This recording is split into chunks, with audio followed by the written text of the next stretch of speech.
कैसे रेगिस्तान में मौत से 71 दिनों तक संघर्ष करने के बाद जिंदा बचा यह व्यक्ति। दोस्तों, आज आप इस वीडियो में आप ऐसी ही एक सच्ची घटना के बारे में जानेंगे जिसे सुनकर आपके पैरों तले से जमीन खिसक जाएगी। जरा सोचिए, अगर कोई इंसान बेहोश हो जाए और रेगिस्तान के बीच में मरने के लिए छोड़ दिया जाए, जहां मीलों दूर सिर्फ रेगिस्तान हो, न पीने के लिए पानी, न खाने के लिए खाना, न आदमी, न पेड़, न पौधा, आसपास बस मीलों दूर सिर्फ रेत और 45 डिग्री की भीषण गर्मी। तो सोचो, तो एक अकेला व्यक्ति जिसके पैरों में चलने के लिए जूते नहीं हैं, गर्म रेत में वह 71 दिनों तक मौत के लिए संघर्ष करता रहा, उस विशाल रेगिस्तान से जीवित कैसे निकला। ये कहानी आपको बहुत कुछ सिखाएगी और आपको अपने जीवन की परेशानियों से लड़ने के लिए भी मजबूत बनाएगी। तो दोस्तों, इस कहानी को अंत तक अवश्य देखें। दोस्तों, ये कहानी 1970 में शुरू होती है, जब ऑस्ट्रेलिया के विक्टोरिया में, जहां रिकी मैगी यानी इस कहानी के नायक का जन्म हुआ था। रिकी का बचपन एक मध्यम वर्गीय परिवार में पैदा हुए बच्चे की तरह बीता, जो बचपन में पूरी तरह लापरवाह था।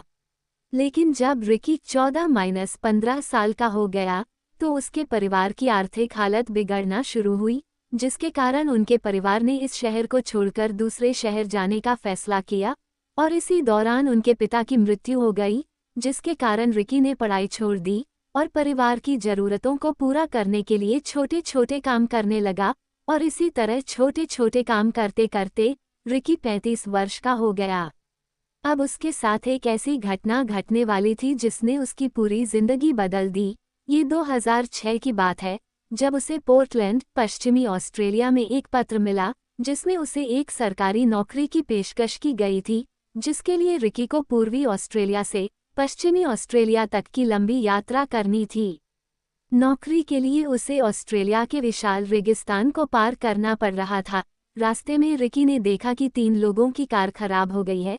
तब रिकी एक इंसान के रूप में उन लोगों की मदद करता है और उसे अपनी कार में लिफ्ट देता है, लेकिन बदले में वह लोग उसे धोखा दे देते हैं और वे रिकी को बेहोश करके उसकी कार और उसका सारा सामान सब लूट लेते हैं और अपने साथ ले जाते हैं। दोस्तों, आपको हैरानी होगी कि उन लुटेरों ने रिकी के जूते तक नहीं छोड़े थे और उसे भी चोरी कर अपने साथ ले गए थे। इसके बाद उन लुटेरों ने रिकी को उस सुनसान रेगिस्तान में मरने के लिए फेंक दिया। जब रिकी को होश आया तो उसने देखा कि उसे रेगिस्तान में चिलचिलाती धूप के बीच एक लाश की तरफ फेंक दिया गया है। अब रिकी के पास ऐसे मुश्किल हालात में 2 ही रास्ते थे, या तो वह बैठकर मौत का इंतजार करें या फिर उस रेगिस्तान से निकलने की कोशिश करें, जो कि था लगभग असंभव था।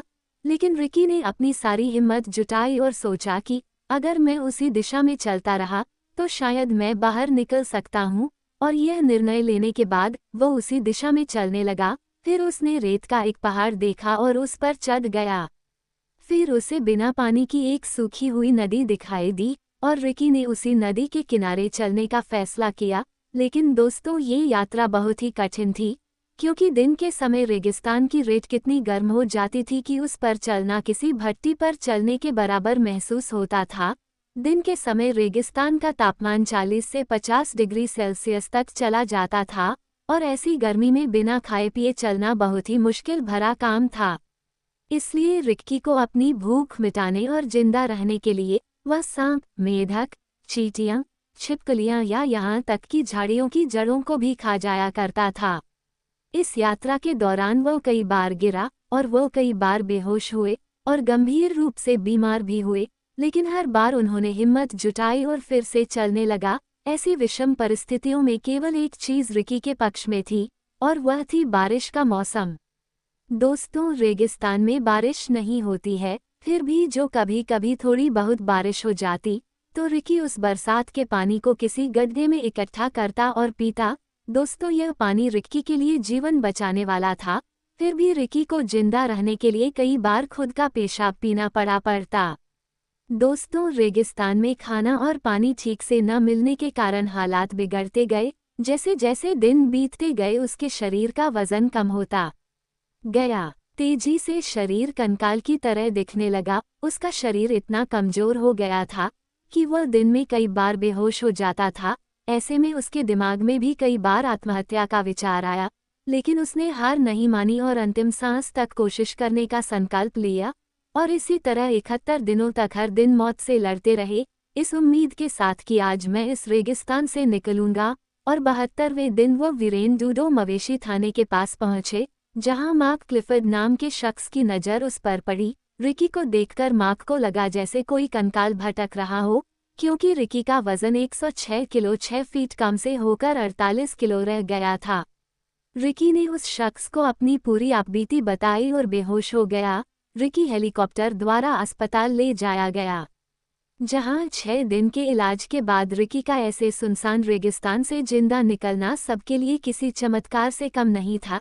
रिकी ने इस घटना पर लेफ्ट फॉर डेड नाम से एक किताब भी लिखी, जिसे लोगों ने खूब पसंद किया। दोस्तों, ये कहानी सिखाती है हमें कि हालात पर किसी का काबू नहीं है। अगर जिंदगी है तो हमेशा छोटी छोटी परेशानियां आती रहेंगी। रिकी के पिता की बचपन में मौत ने उन्हें हर परिस्थिति में संघर्ष करना सिखाया, और अपने रवैये की वजह से उन्होंने ऐसी परिस्थितियों में भी जीवित रहने के लिए संघर्ष किया जहां कोई भी आम आदमी शायद 4-5 दिनों में उम्मीद खो देंगे और हार मान लेंगे। इस घटना के बाद रिकी का जीवन के प्रति नजरिया पूरी तरह से बदल गया, और निश्चित रूप से रिकी की यह कहानी आपके नजरिए को थोड़ा बदल देगी। तो दोस्तों, चाहे कैसी भी परिस्थिति हो, अगर आप विश्वास पर कायम हैं और अपना 100% देते रहो तो हालात भी एक न एक दिन हार मान लेते हैं और आपकी जीत पक्की है। दोस्तों, यह मोटिवेशनल कहानी आपको कैसी लगी, एक प्यारा सा कमेंट करके जरूर बताएगा। चैनल पर नए हैं तो प्लीज़ हमारे चैनल को सब्सक्राइब जरूर कर लीजिएगा। हमारा साथ देने के लिए आप सभी का दिल से धन्यवाद।